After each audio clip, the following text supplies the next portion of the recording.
It was perfect.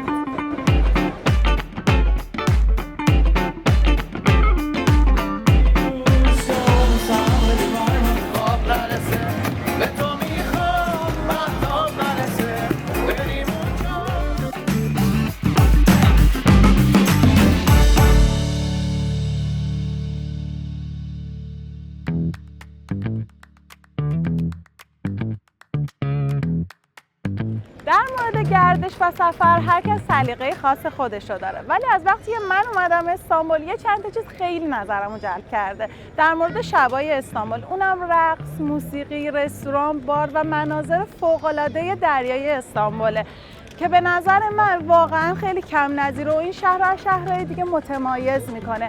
حالا اگه شما موافقین با هم دیگه بریم یه گشتی تو شبای استانبول بزنیم.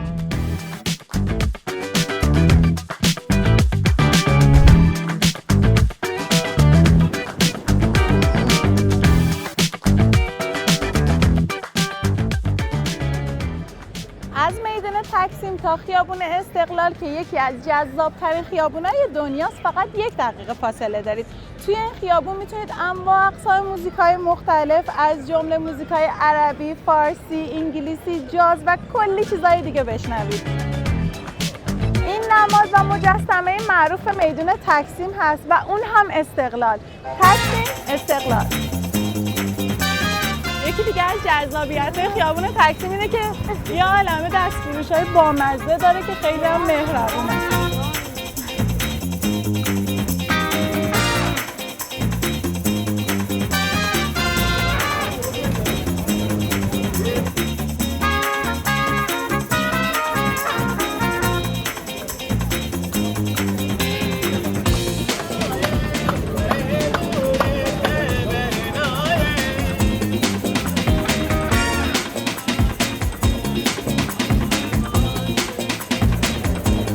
شما هم از اون دسته از افرادی هستید که از تفریح و گردش در شب لذت میبرید، حتما بهتون پیشنهاد میکنم خیابون استقلال بیایید، چون اینجا یه عالمه کلاب و بار مختلف وجود داره که میتونید ازش لذت ببرید. حتی اگه از بار و کلاب هم خوشتون نمیاد میتونید بیایید اینجا، چون وسط این همه شلوغی و جمعیت گوشه کنار خیابون یه سری بندهای مختلف هستن که اجرا میکنن با زبونهای مختلف. شما میتونید اینا رو بشنوید، حتی بعضی وقتا اونا با هم دیگه اجرا میذارن، چون موزیک زبون بین المللیه.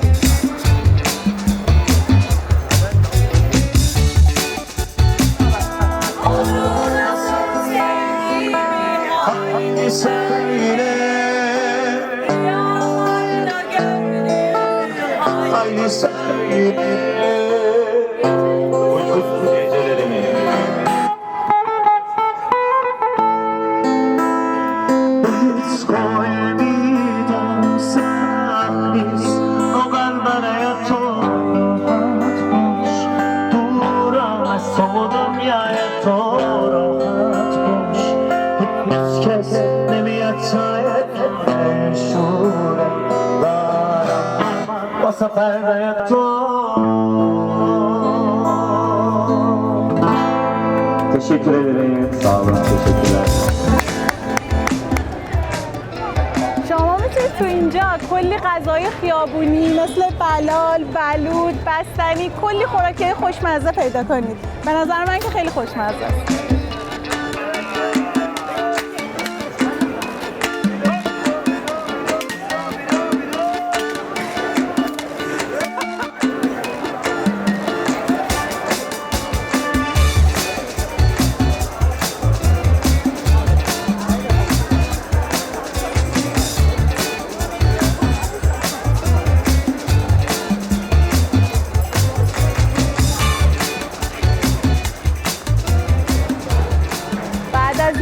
طولانی و یه فیلم برداری طولانی من واقعا به یه ماساژ نیاز دارم. دیگه خواهشاً تنها هم بذارید.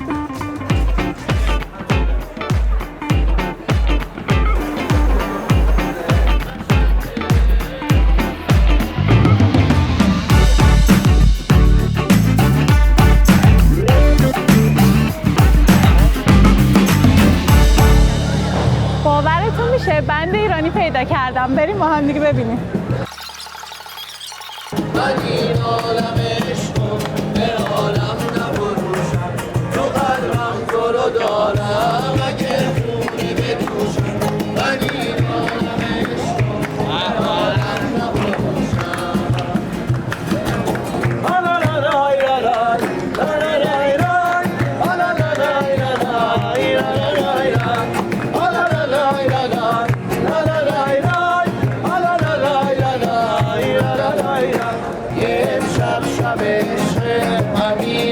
غم و داری چرا قصه درد و واسه فردا نزاری عزیزان همه با هم بخونیم امشب شب عشقه امشب شب عشقه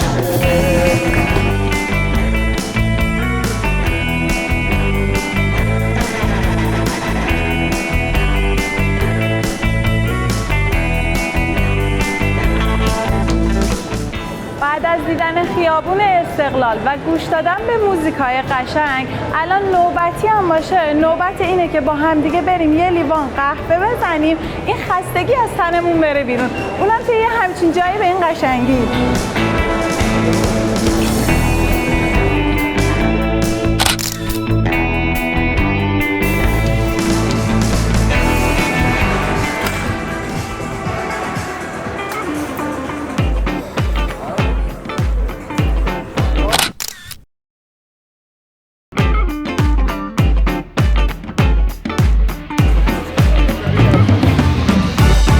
اومدم یه منطقه دیگه از استانبول رو بهتون نشون بدم. اسم این منطقه بشیکتاش و کلی جاذبه گردشگری داره. سمت چپ من موزه دریایی بشیکتاش هستش و سمت راست من اسکله بشیکتاش.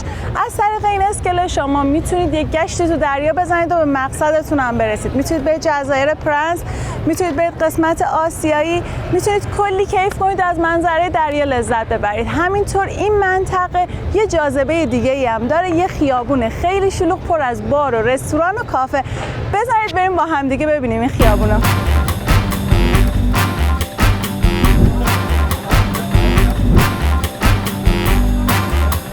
خب اینجا شروع همون خیابونیه که ازش تعریف کردم. بریم با هم دیگه ببینیم چه خبر.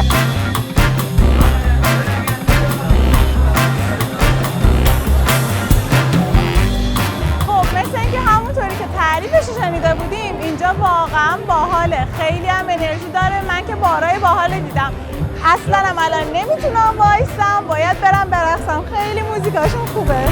با هم دیگه بریم.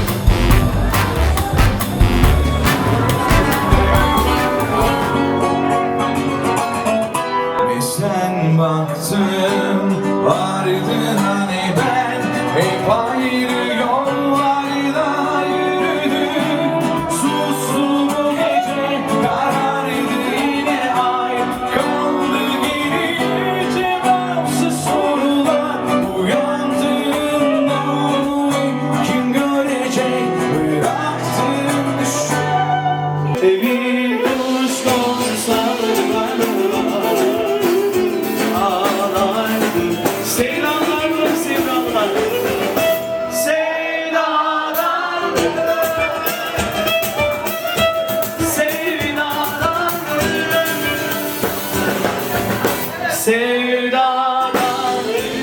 اینجا فقط به چند تا بار و رستوران خلاصه نمیشه، کلی کوچه فرعی داره. اگه اومدید اینجا حتما به کوچه های فرعیش سر بزنید، کلی چیزای جالب و جذاب میبینید.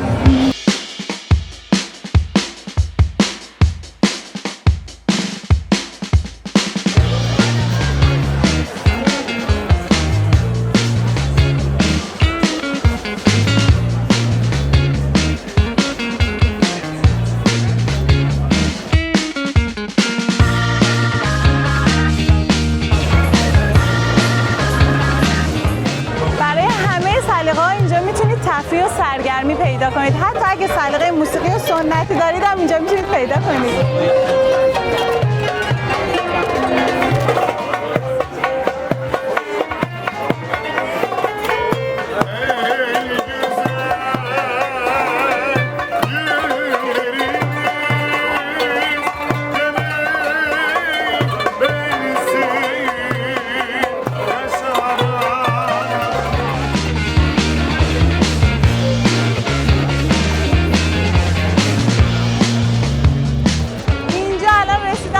چهارراه شلوغ که هر 4 تا راهش پر از کافه و رستوران‌های باحال، اصلا نمیدونم انتخاب کنم کدوم طرفی برم.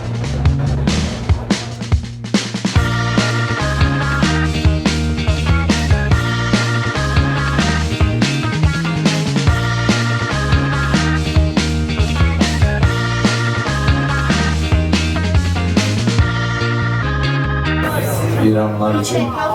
Kanadım kırıldı da yağmurum ol ya yüzüme. Aynen şimdi tükendim çok yaralarını açan.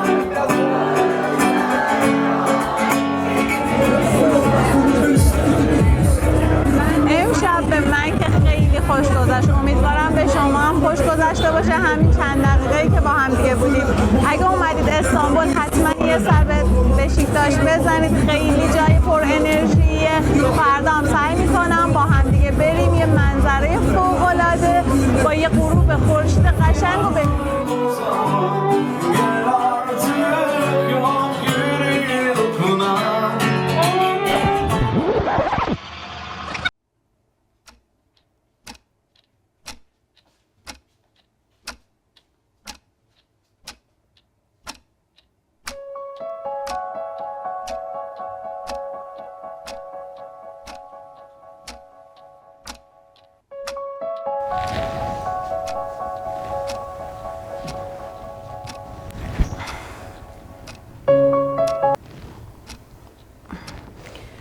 صبح بخیر، بازم که دوربین اینجاست. میدونم دیر از خواب پا شدم ولی حق بدیم بعد از این چند شب پر انرژی که با هم دیگه گذروندیم یکم نیاز به استراحت داشتم، واقعا نمیتونستم از خواب پاشم. ولی چون بهتون قول داده بودم با هم دیگه بریم غروب خورشید رو ببینیم با یه منظره بی‌نظیر، پس بزن بریم. چطوره؟ اینم همون غروب خورشید با منظره فوق‌العاده‌ای که بهتون قولش رو داده بودم. بریم با هم غروب رو ببینیم.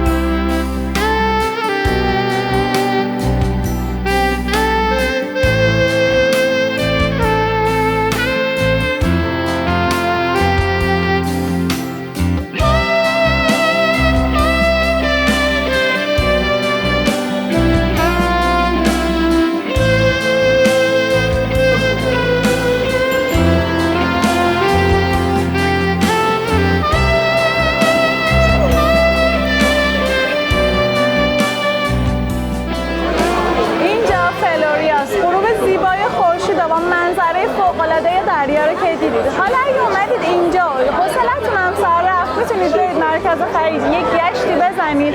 کلی هم کافه و بار و رستورانای خفن داره. دیشب و پریشب که با هم دیگه رفتیم بشیکتاش و تکسیم. مرکز شهر بود، کلی شلوغ، هیجان، موزیکای مختلف از فرهنگای مختلف، رقص، کلی چیزای مختلف رو با هم دیگه تجربه کردیم. حالا اگه بخواید یه خورده از مرکز شهر دور بشیم و آرامش داشته باشیم که من بهتون اینجا رو پیشنهاد میدم. فلوریا یه خورده از مرکز شهر دوره ولی خب آرامش فوق‌العاده‌ای داره. به نظر من تو استانبول چیزی که خیلی جالبه اینه که شما میتونید همزمان هم هیجان هم آرامش رو داشته باشید. اون دیگه واقعا بستگی به سلیقه خودتون داره.